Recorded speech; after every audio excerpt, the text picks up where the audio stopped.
Hi everybody, my name is Daniel Blackburn and I'm going to show you an update of my warm beans. I'm going to show you how I prepare my grit, my grinded eggshells, how I prepare my browns, the beddings for the worms, and I will split the red regular bean that I have in two, and I will show you the other worms I have isolated, also how they are progressing, give you some updates on them. So first of all, this is how I prepare my grit. It's just by in the blender add my eggshells and I give it some shake so that the top eggshells go to the bottom and I can continue processing them. This is a few minutes later, how the eggshells look like. And yeah, so this is at the end, the end product, how they look like. Just fine powder. Some people like even finer than this, but for me this is enough. I don't want to overdo it.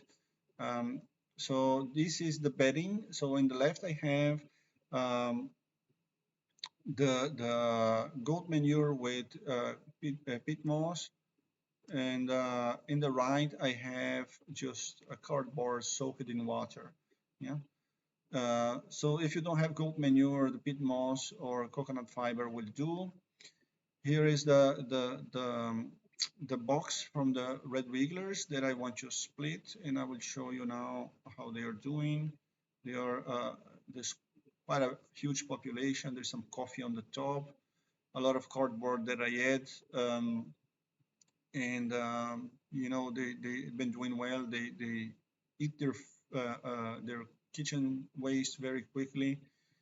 There's some seed sprouting there, but overall, the reason I'm dividing this box is because I want them to reproduce. I want to multiply them, and if I wanted to just keep the same population, I would harvest the castings, but because I don't want to lose any cocoons in this process, I just want to multiply them as more as I can. So to avoid losing cocoons, I'm not going to harvest the castings. I will just go and split them in two and add more bedding for each one of them and a little bit of food. Yeah. So I will show you the process now. I'll just put the other box, which is identical to the first one, on the side. And I will transfer half of these worms into the new box. I don't need any holes in this box because I'm keeping them without lid. If I'm putting the lid on and piling them up together, I would have to have a lot of holes for aeration on the sides. But because they are kept without the lid, so it's fine to keep it, keep the box like this. So I'm just transferring half of the worms for the new box, and I will add the bedding and the food, and just that will be it. I'm doing this in this. There's a specific fashion which I'm doing this. I will have half the box with the old beddings and the castings, and half the box with the new substrate. The reason is if the worms for some reason they don't like the new substrate, this process can be forgiving. Yeah, if you have something that is toxic for the worms, let's say if your substrate is very salty or acidic and for some reason, and it will hurt the worms. If you have it half the box, they will they will stay on the side that they like the most. But if the substrate is good, they will by themselves go for the food and for the new substrate and migrate for the new side by themselves. So if you do it like this and have it half and half, it will be a little bit forgiving if the substrate is not good enough for the worms as it is. So if you're not doing any analysis on the substrate, like I'm not doing at this moment, it's better to do it always. Whatever you do to your worms, don't do it to the whole bean. Do it for one side of the bean in order to avoid having this. If you do something wrong, it will not affect the whole population of these worms. They will stay in the part that they like the most, and they will not go for the new substrate. This is also true for any feedings that you do. If you do the feeding only in one area of your box, it would not affect the worms because they can always escape for the part of the bean that they like better. So it's always good to do it like this. It's just to be cautious, not to do something harmful and have your worms escape in your bean all across. The substrate is a little bit damp, but is fine because the rest of the previous substrate is not too wet, so the moisture can equilibrate inside the bean, so it's fine. I'm adding watermelon for them, which is the preferred food, so they will have enough something they like to equilibrate and do some. I was almost forgetting to add the eggshell, so I brought the beans back, and I will show you. Just give it a good amount of eggshells. The reason is the eggshells will buffer up the pH. If there is any acidity on this box, the eggshells will alkalinize it a little bit and bring it more for neutral conditions. Yeah, and also will help the worms to digest the soft materials, to grind it in the intestine of the worms. So this is just adding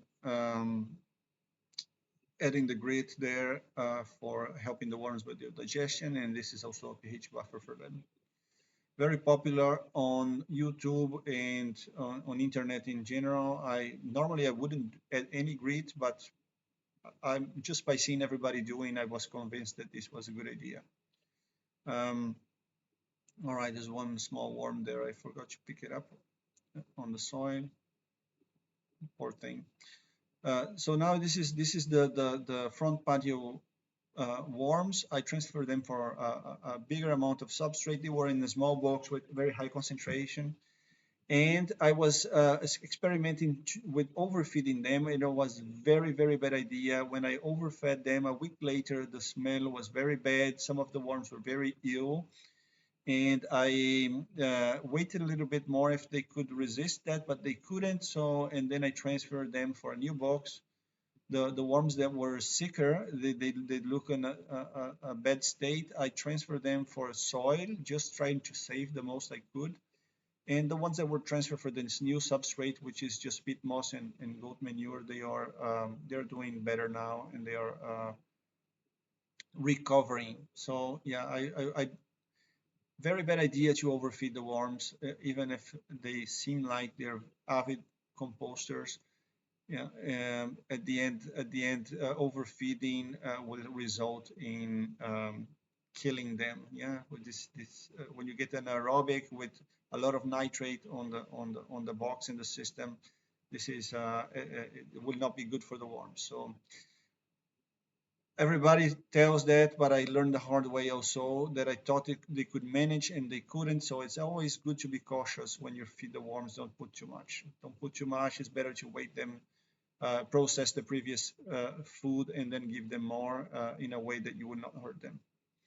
So there's some of them are not very active, but also the weather now is very, let's say, cold for Oman. It's 15 to 20 degrees, so they're not the lack of heat makes them a little bit less active.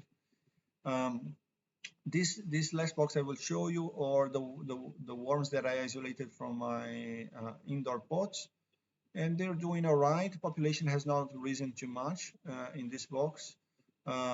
It's already about 3 months that I started this box, so I guess I will have to harvest the castings at some point now, and remove the cardboards with the new substrate for them.